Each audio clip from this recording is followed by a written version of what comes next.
Mesdames et messieurs, bonsoir et bienvenue à ce flash d'information.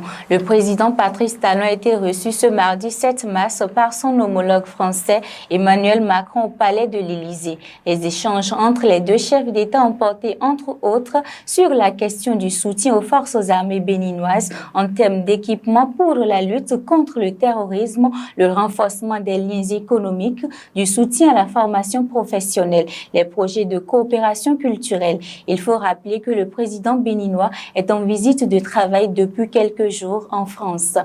Une nouvelle opération d'enrôlement au recensement administratif à vocation d'identification de la population RAVIP est en cours depuis lundi dernier sur toute l'étendue du territoire national.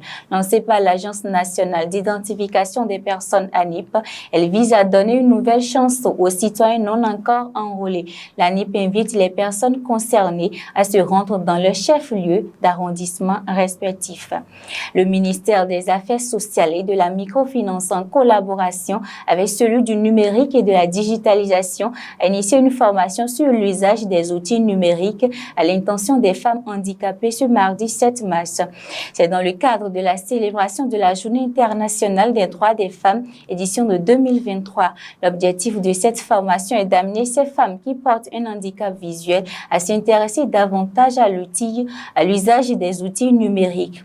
Le lancement officiel de la dite formation s'est déroulé à la salle numérique du Centre de promotion sociale des aveugles de Parakou en présence de la ministre des Affaires sociales, Véronique Toyi-Fodé, et de la ministre du numérique et de la digitalisation, Aurélie Adamsoulé-Zoumarou. Un accord massif sur la construction de sous-marins à propulsion nucléaire pourrait bientôt voir le jour entre les États-Unis et l'Australie. L'annonce a été faite ce mercredi par le Premier ministre australien Anthony Albanese, indiquant qu'une rencontre est prévue à cet effet avec le président américain Joe Biden.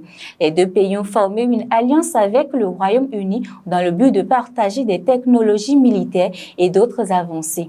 Nous sommes à la fin de ce flash, mais avant, nous vous proposons de suivre cet extrait de la chanson Miss Behavior de l'artiste R&B Ota.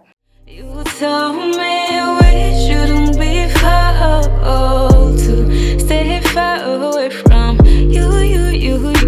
Please take your back, keep your mouth closed for me. Don't come back. I was dressed for nothing. Piece by piece and step by step, I'll hear from you and I will get the life I need. Tous les clips sont disponibles sur YouTube. Vous pouvez également écouter les sigles sur les plateformes de streaming telles que Spotify, Apple Music, Amazon Music et bien d'autres. Merci et à demain.